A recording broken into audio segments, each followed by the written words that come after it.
Whenever you're ready.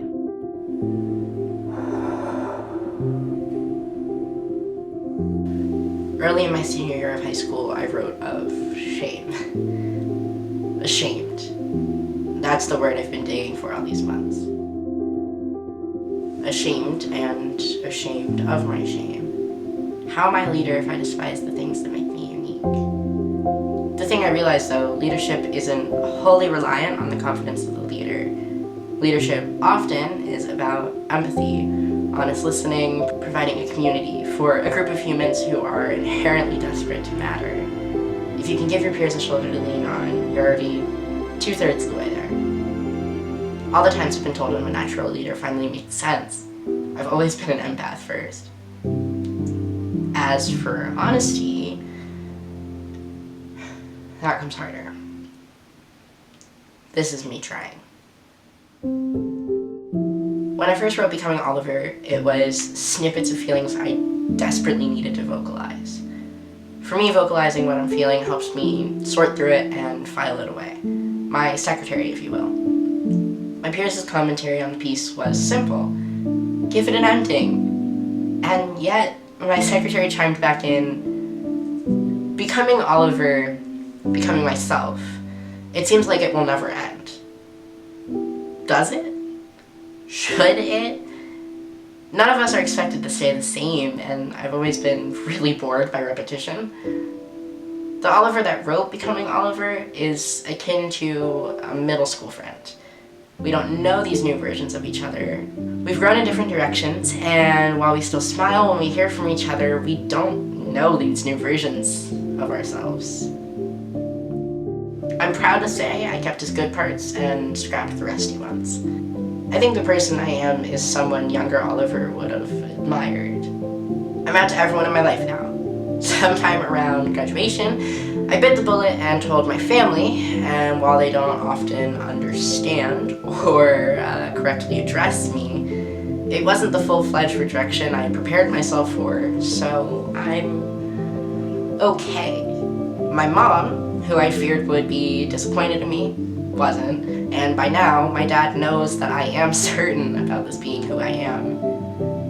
I don't know that I'll ever be happy with how they treat me, but I know that I love them and they love me. That's all that matters.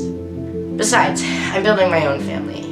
The people in it, the friends I've made through the years, they understand. I am often awed by their capacity for love, but maybe I'm odd simply because I still have a hard time believing that I deserve it. To clarify, I know that I deserve it, but believing it is another problem.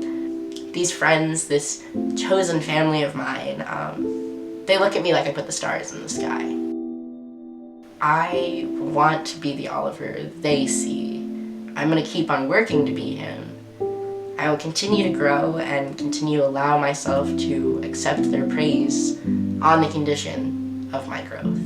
I blame my Italian heritage for my strong family values. You know, recently I realized just how watered down queerness is presented to cishet communities. In our attempts at receiving acceptance, we've made ourselves lesser for the palette of social norms, easier to digest, and criminally bland. For example, I experiment with fashion a fair amount. And when I'm in an environment of fellow LGBTQ+ folk, I can throw on a skirt or makeup or nail polish without it negating my masculinity. But when I exist in cishet spaces, I avoid anything considered too feminine. It's hard enough as it is to get people to identify me correctly. The power struggle between confidence and acceptance has me on a leash. And yet, for the passively transphobic, the fact that I've transitioned is an instant invalidation of my gender. So why, after all these years I've spent hiding who I am I still doing it for the sake of people who wouldn't respect me in the first place? I receive praise for my open conversation, but why is it my job to educate those who could easily research their questions and develop an understanding? The truth is, it isn't. I'm not the pinnacle of the transgender experience, and I don't know answers to anyone. But every time someone asks about me, I answer honestly in the hopes that they'll be able to better navigate future interactions with queer folk. I'd rather be open and teach someone something than be closed off and negatively reflect the community that, to the world, I represent. So much for going stealth, but I don't think it's in my nature to be secretive anymore anyway. I don't know that it ever was.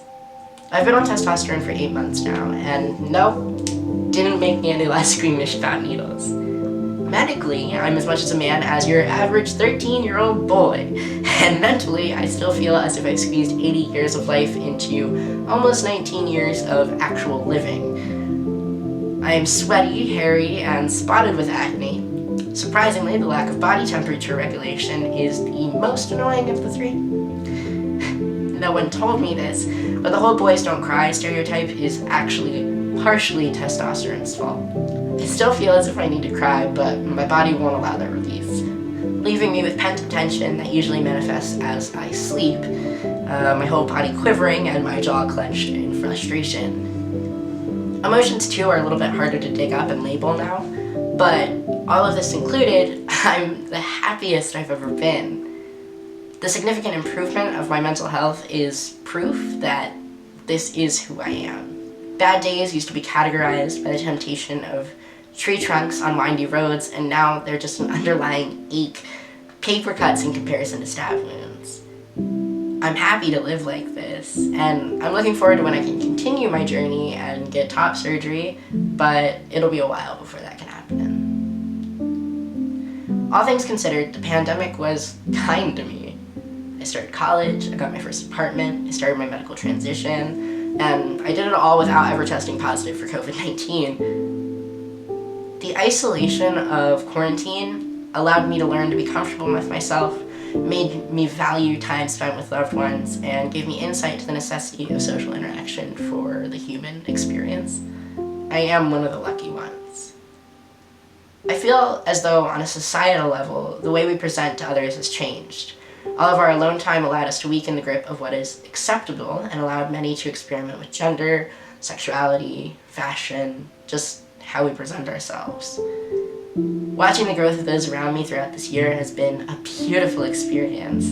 In some ways, I feel quarantine was the cocoon we needed to become butterflies. Butterflies are a bit too feminine and delicate for my tastes, but I'll pretend I'm a moth for the sake of the metaphor. I'm growing, changing, learning. I can't wait to see where the road takes me.